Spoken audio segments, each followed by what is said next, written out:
Hi everyone, welcome back to my mukbang. Today I'm back with some lobster fried rice. These are huge, right? Look how big they are. So one of these lobsters went into my fried rice, and the other lobster, I actually cut them into small pieces like that to dip it in my soy sauce with a little bit. I ran out of wasabi, so I put some horse radish in here, and I tasted it. It tastes pretty similar. I mean, it's fine. It'll go fine with my lobster. Yeah, and this is my fried rice, lobster rice with obviously lobsters with scallions and eggs, onions and carrot, and some white rice.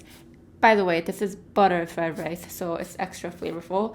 Yeah, so this one's actually just for garnishing, and some water. Let's start with I'll put this one on the side like so. Okay, I'm gonna put you right there. Okay, let's start with. Ooh, this one was funny. Okay, I'm gonna take off like.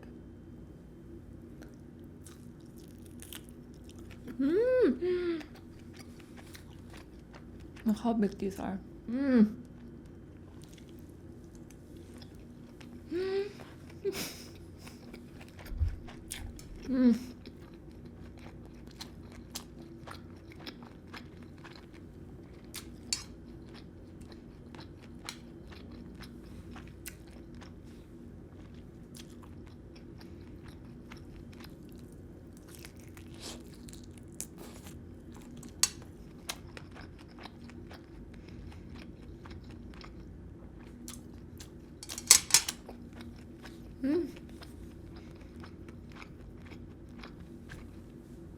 And the red sauce on top is sriracha.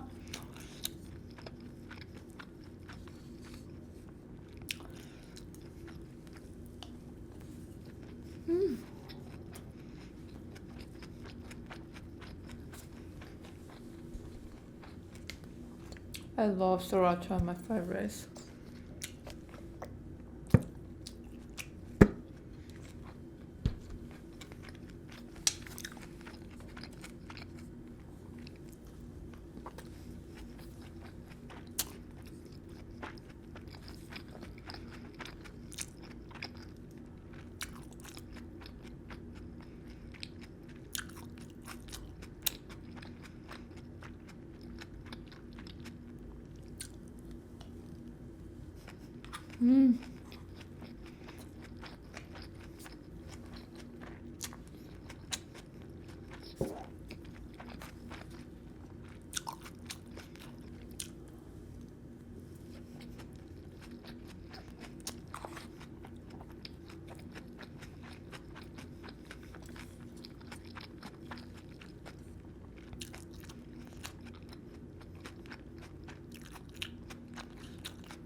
I put some.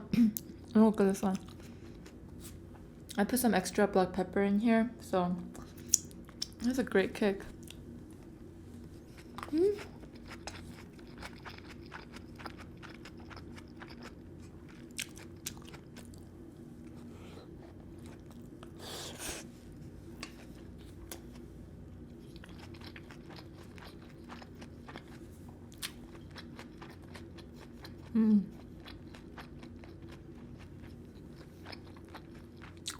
I can't move these.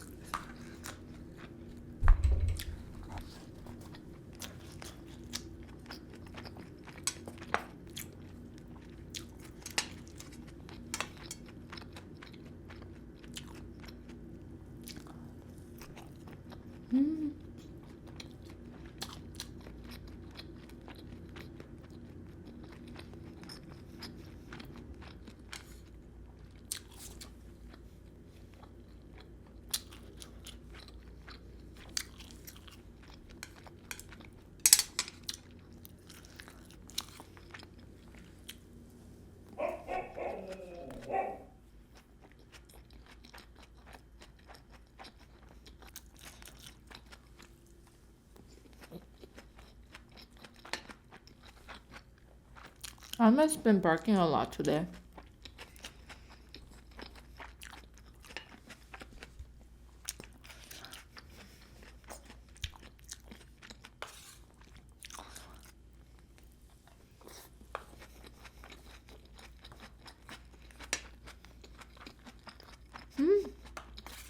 Oh my god, this fried rice.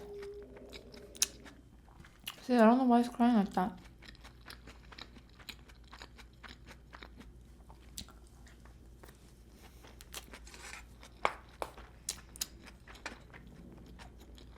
Mm.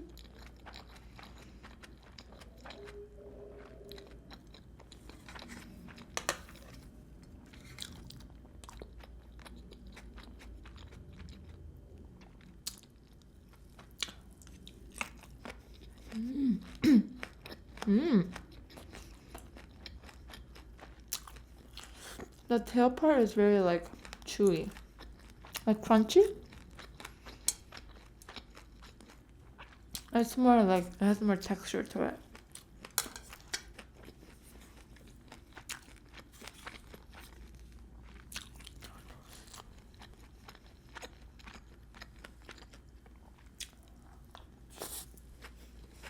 Mm.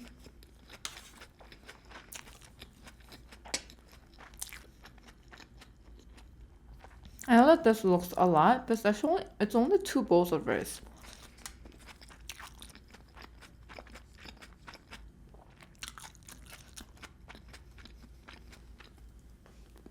Mm.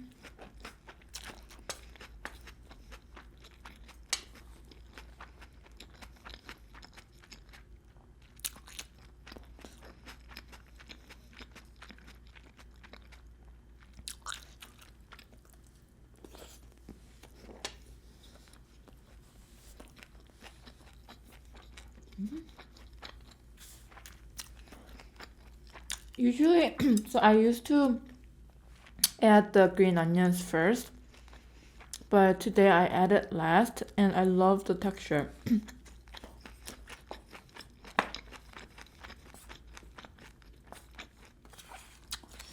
Mm.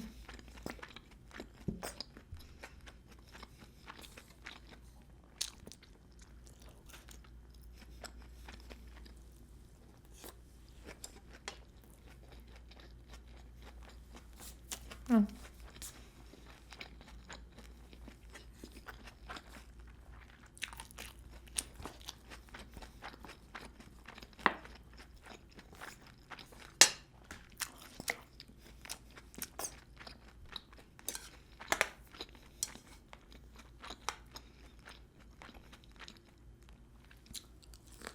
Mm. Mm.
So recently I've been reading a lot of books on improvement. Like I'm reading it, it's easier for me to read in Korean, so I buy all my books in Korean, so it's really hard to translate. But I'm gonna try my best. And the reasons why I tell you guys this kind of things because I like to share things that are, obviously I like to share my experiences and stories and fun stories, I guess. Well, not as much anymore, but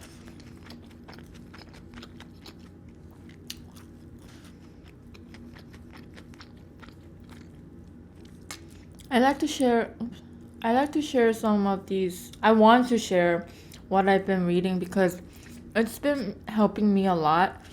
The way I think, the way I view relationships, not just a boyfriend, girlfriend, fiance, not just every relationship, like your parents, your coworkers, or like even your just friends. It's been helping me a lot of things to think about. And I'm gonna share because not only verbally saying it helps me, and also hopefully that like I bet if one person can get something out of it, then I'm happy.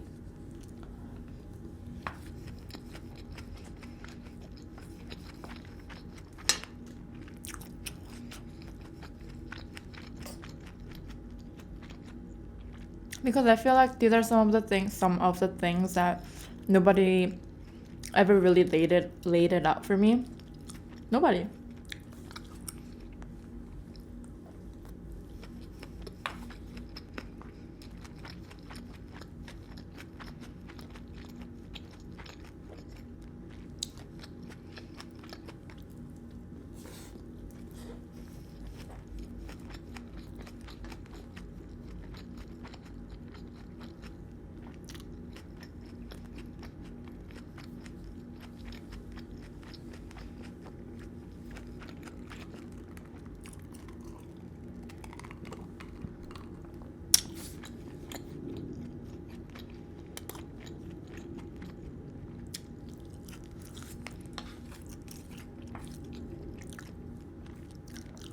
Um, so one of the chapter that I am reading right now is about finding self-worth.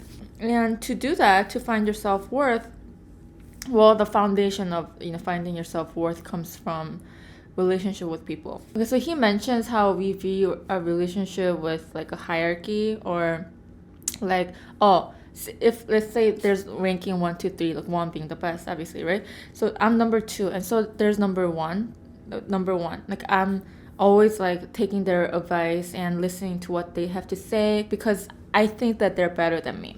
And there's number three, who's lower than number two, me. I give them advice, and whatever they have to say to me, I don't listen because I'm better than you. Why do I have to listen to you? So that's it sounds very extreme, right? But that's how we normally view a relationship, even within friends.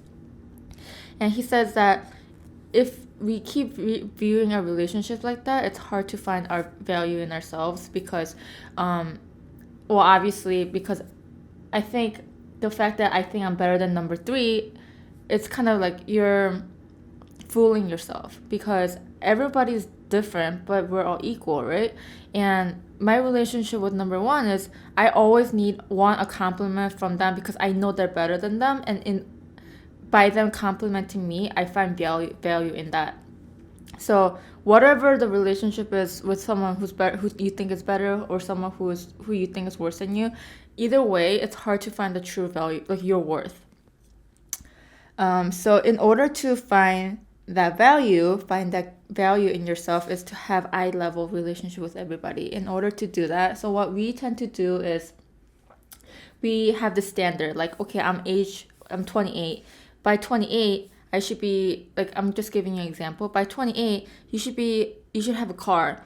Maybe you should have a property. You should have a really secure job. You should have a fiance, and you should have traveled this many places around the world. Let's say that's my standard of being 28 years old. And that's like my standard, right? And I meet this person, and that person's also 28 years old, and he is renting a car. He doesn't have a property, and he's never been outside of the country. And from there, I start deducting points. Like, okay, you start from 100 points, but because you don't have a property, minus 10. That's how we view our relationships. But what the philosopher in this book is saying is everybody should start from zero because we should their existence itself should be enough for us to consider them as friends, and how everybody has a purpose kind of thing.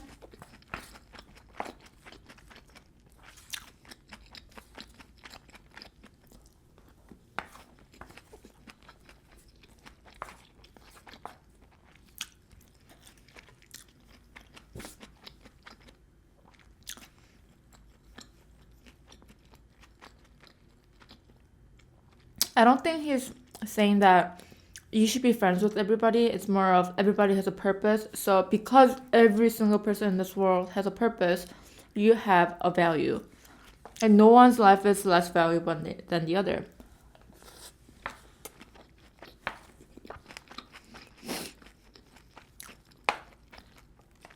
And the interviewer asked the philosopher, but to be honest, in the society that we are living in right now, let's say there's one person who's a bum. He doesn't want to get a job. He's always home. He's mooching off of his parents. He doesn't want to move on with his life. He's just really comfortable. You don't see any like gratitude. He's never like generous compared to someone who's like really nice, has like amazing personalities, nice to everybody, always volunteer at charity, and he has a good job, he has a good family. So comparing those extreme cases, how could you say that this in this society right now, how could you say that this person has same value as the other person who's really successful? There's like a lot of reasons to why both of them have same value, but it goes really deep, and like I think it'll take me all day to explain it.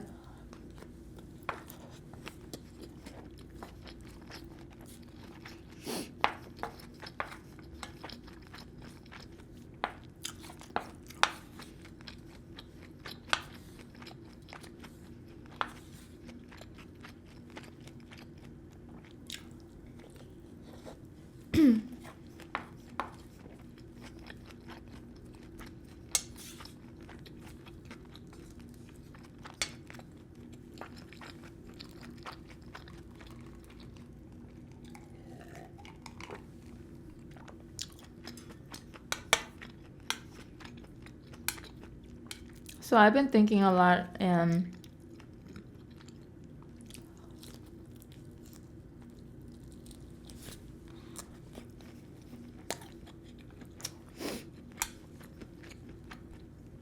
the world that we live in right now, especially with social media,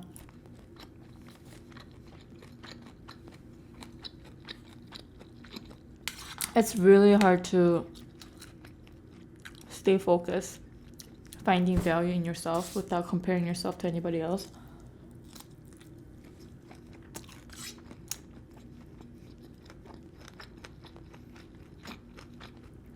That's why I think social medias are so toxic.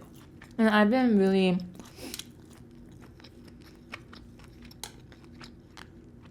trying to stay away from like Instagram, because I realized that I'm constantly comparing myself to somebody else.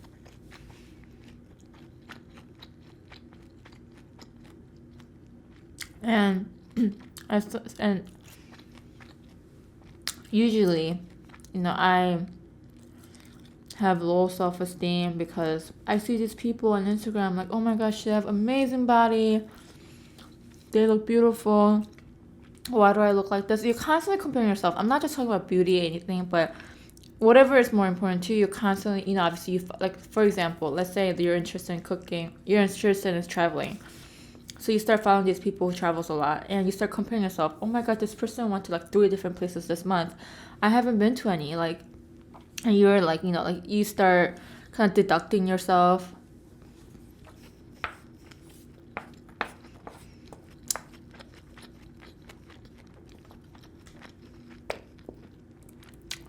Social medias are toxic.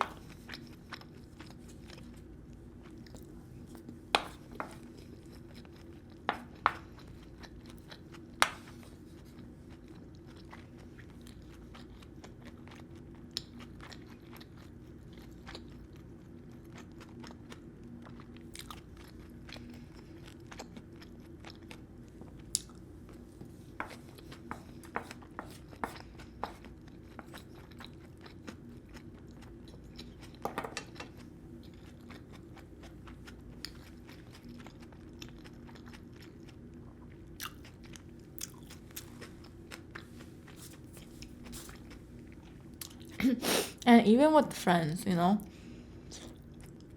like, I think the true meaning of friendship or being friends with somebody is, you you shouldn't get jealous for their success, or you should be genuinely happy for them whenever they achieve something. You don't feel anger or anything negative feelings towards them. I mean, like, you can't help it, you're a human, but you know, like, to me, one of the best quality of being a good friendship, being a good friend, is being happy for them. Whatever they choose to do in life, their accomplishments or whatever, be genuinely happy for them.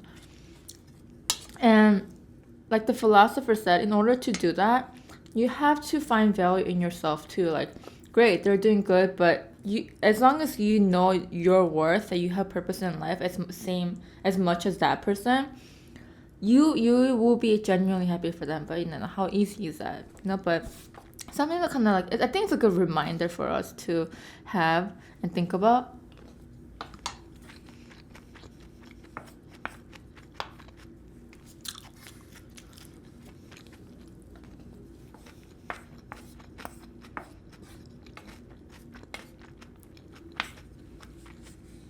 And I realized that recently I've been doing that so much.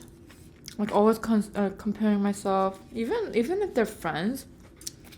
You know, like, I call these people friends, but you know, sometimes I get jealous. Sometimes I'm, you know, like, I say I'm happy for them, but am I really happy for them?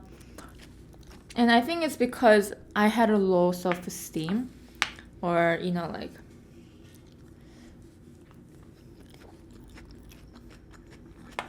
deep down I know that they're better than me, so how could I be happy for somebody who's better than me? But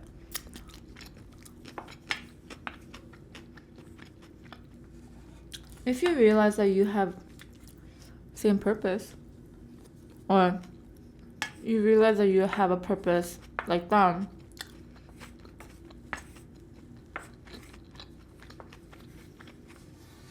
shouldn't be a problem, right?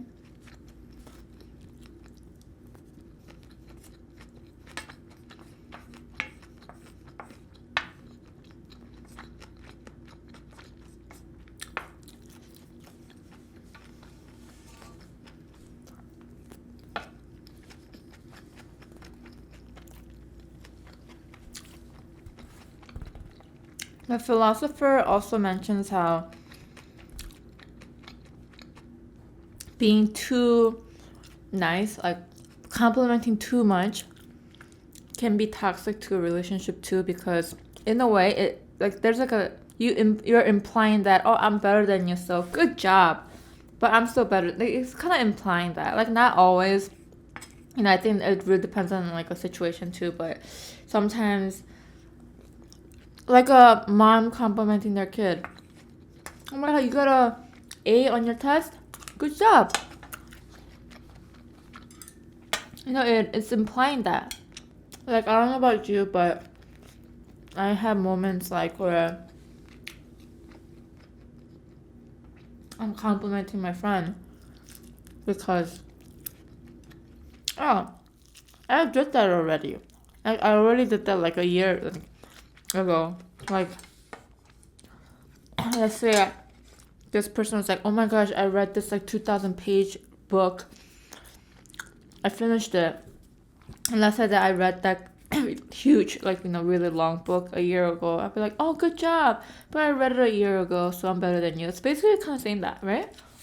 So, I mean, you know, how it's human, it's not that easy to obviously change your life like that because we're raised that way.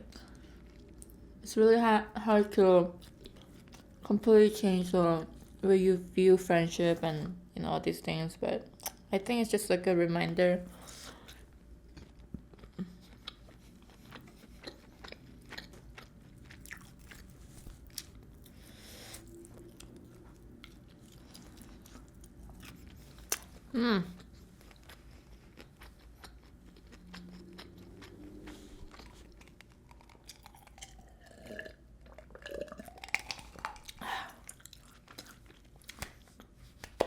Okay, I'm going to end the video here today. I hope you guys enjoyed everything. I'll see you guys next time. Bye, guys!